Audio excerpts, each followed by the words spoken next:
In this video, we are going to be discussing the Lewis representation of simple molecules. But before that, I'd really like to thank the people who interact with my content. That really helps me figure out what you want to watch, and also it keeps up with my morale and helps me make the content that I do. So thank you. So in the previous set of videos, we've talked about the Lewis structure, what's covalent bond. We talked about Kossel Lewis. I'm going to assume you know these concepts to an extent. Okay, you need to know what valency is and what the number, like what you need to have a basic idea as to what valency is and what the number of valence electrons are. Also, an idea as to how do you write the structures, like the outermost structure for, the atoms. So, well, I'm going to assume that, and I hope you know that. If you don't, definitely let me know. I'm pretty sure we have structure of the atom videos which cover how to write the structures. So definitely check that out. So the Lewis representation of simple molecules gives us a basic idea of how these molecules have their valence, or how these the structure basically gives us the information about the structure. That's all I was trying to say. Also, I'm really distracted because I don't think the board is aligned, but I give up. So forgive me if it's cross. Okay, so first of all, we will be taking an example of a simple molecule of methane, that is CH4. I know how you know how to draw all of this. What we're going to try to do is figure out what the Lewis structure will be. Okay, so honestly, I paused recording it because it being cross bothered me, but now I give up.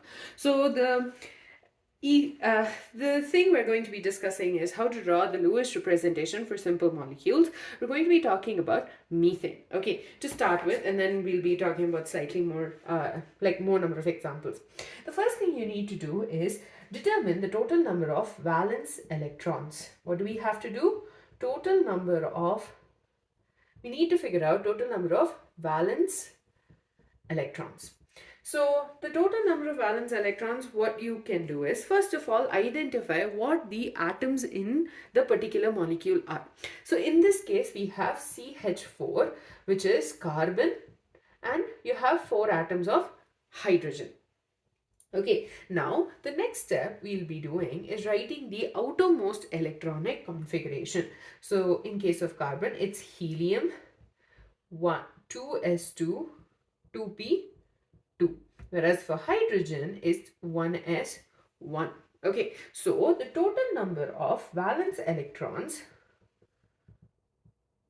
will be equal to, carbon is 2 plus 2, that is 4, plus 1 electron for hydrogen, but we have 4 atoms of hydrogen. So the total number of valence electrons are going to be 8. So first step what we're doing is figuring out the number of valence electrons. So the reason it is important is because this gives us the number of valence electrons, actually gives us very essential information.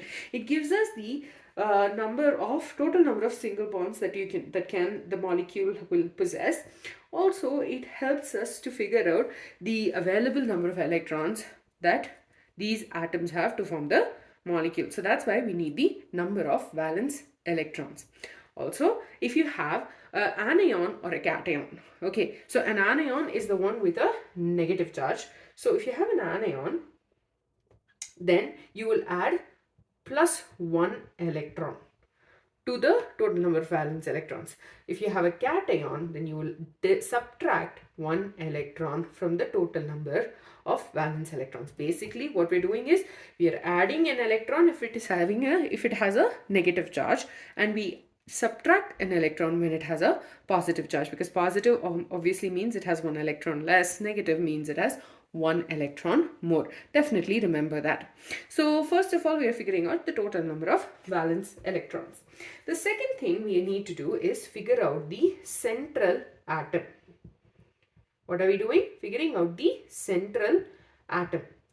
And I know this order might be slightly different from what's given in your textbooks, and I mean, if that makes sense to you, go for it, but this is how I picture it in my head. Okay, so the central atom, first of all, the central atom can be it's going to be the least electronegative atom.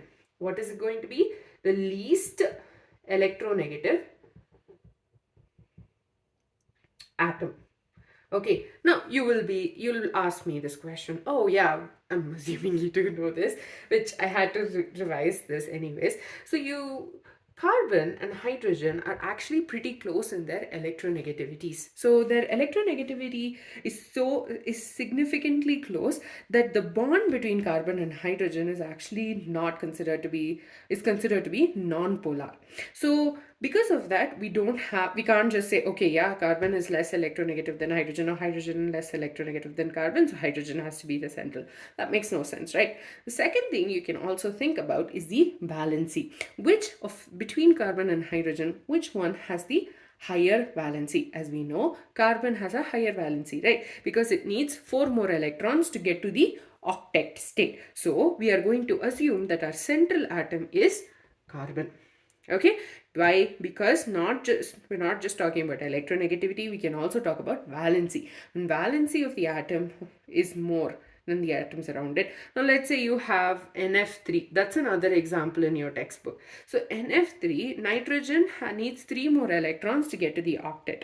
So you won't assume fluorine will try and form 4 different bonds, right? That makes no sense. So or 3 different bonds, because it's a halogen, it needs only 1 more to get to the octet. So because of that, we are going to assume the central atom also is the one which can form multiple bonds.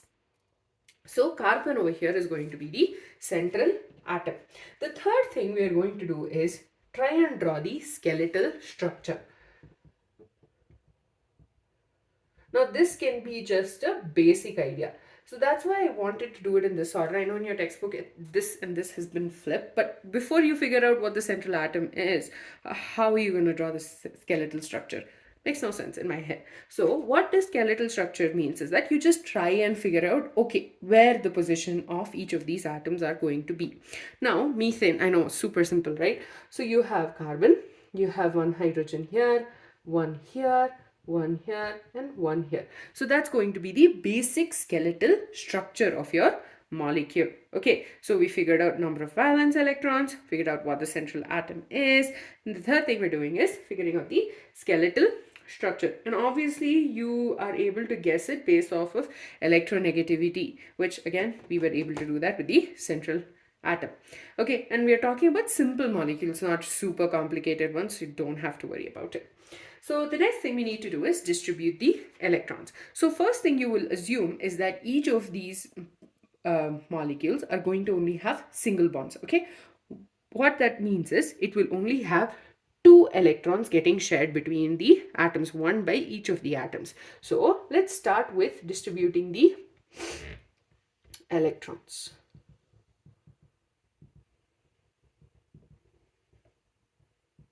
Okay, so you have hydrogen is sharing 1 electron. Carbon will share this 1 electron. Similarly, it will do the same on all the sides. Essentially, you are left with this. And hydrogen is attaining the configuration of helium, and carbon is attaining the configuration of, what is it? Helium, neon, right? So 2, 4, 6, and 8. 8 electrons, so it's gotten to the octet. So because of that, it's got into the stable state. So obviously the distribution of electrons is very crucial. So what we're going to do is we're going to first assume it only has 1 bond. And if that doesn't work, then we will go on to think that, oh, maybe it needs 2 bonds or 3 bonds. Okay, so, and that's what we do if the octet is not completed. Right, so let's see if I can find an example. Okay, I don't want to do the example problem, so I'm going to just take CO3 2 minus. Okay, CO3 2 minus. First step is finding out the outermost configuration. So helium, for carbon it is helium, 2s2 2p2. The next one is going to be oxygen, which is helium, 2s2 2p4. Okay, so it has the number of valence electrons for carbon is going to be 4. Total number is going to be 6 for oxygen. Okay, so for the number of valence electrons, I'm just going to write electrons. Okay, I need to write valence. Oh, it obviously got cut off. Okay. Valence electrons is going to be carbon 4 plus, for the oxygen you have 6 into 3 because you have 3 oxygen atoms, plus 2 electrons because of the 2 minus. So 6 threes are 18 plus 2, 18, 19, 20, 24. So you have a total number of electrons is going to be 24. Let's try and figure it out ourselves. Okay, now I'm going to assume now between carbon and oxygen, we need to figure out which is more electronegative, oxygen, right? So we're going to have carbon in the center. So our least electronegative atom is carbon between carbon and oxygen. So it is going, the central atom is going to be the carbon. Around it, you have 3 oxygen atoms. So the skeletal structure will be C, O, O, and O with a minus charge, obviously. But since we're not drawing electrons yet, I'm just going to leave it like this. So you have 3 oxygen atoms, 1 carbon atom. So let's start with writing the structure with just 1 electron being shared between the atoms. So CO, single bond, O, single bond, O. So 2, 4, 6, 8, 10, 14, 16, 18, 20, 22, 24. 2, 4, 6, 8, 10, 12, 14, 16, 18, 22, and 24. You have 24 electrons, right?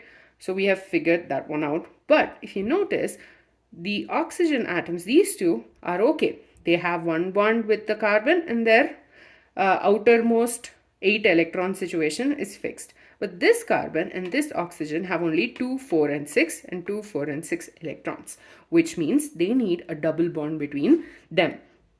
Okay, so all you're going to do is you're going to increase the number of bonds. Okay, so you're going to leave the oxygen, the ones beside it, the same, because we're fine with that, right? Now what we'll do is we'll, instead of it having just one bond, we're going to have 2 bonds. Okay, so 1, 2, 3, 4, 5, 6, 7, 8 carbons happy. Okay, and then you'll have 2, 4, 6, and 8. So wait, 2, 8, 9, 10, 11, 12, 13, 14, 15, 16, 17, 18, 19, 20, 21, 22, sorry, 23, 24. Okay, sorry, I missed that. Perfectly fine. So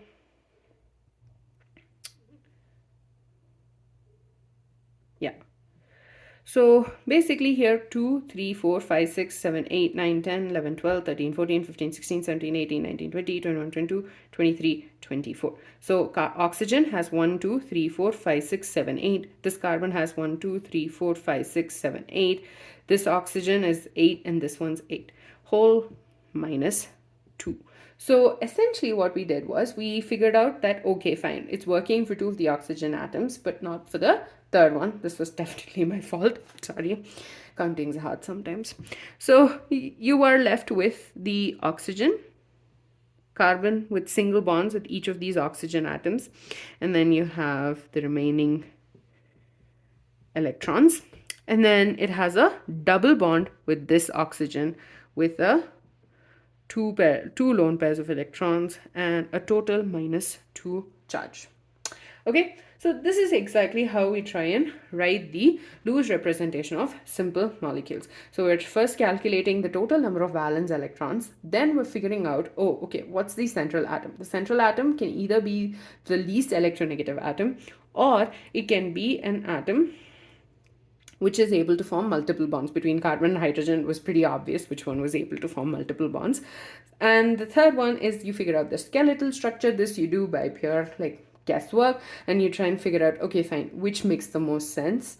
And these are all simple molecules, so you don't have to really worry about complex molecules, so it's okay. And the last one is distributing electrons. Always remember, start with having a single bond between the atoms. And then if that doesn't work, like in this case, also make sure you count the number of electrons because that's important. And then basically try and increase the number of bonds. So by increasing the number of bonds, we were able to get the octet state for all of the atoms in this particular ion. So with that, we're done with Lewis representation of simple molecules. Definitely let me know if you want me to talk about the table that's given in your textbook. And in the next video, we will be talking about the example problems.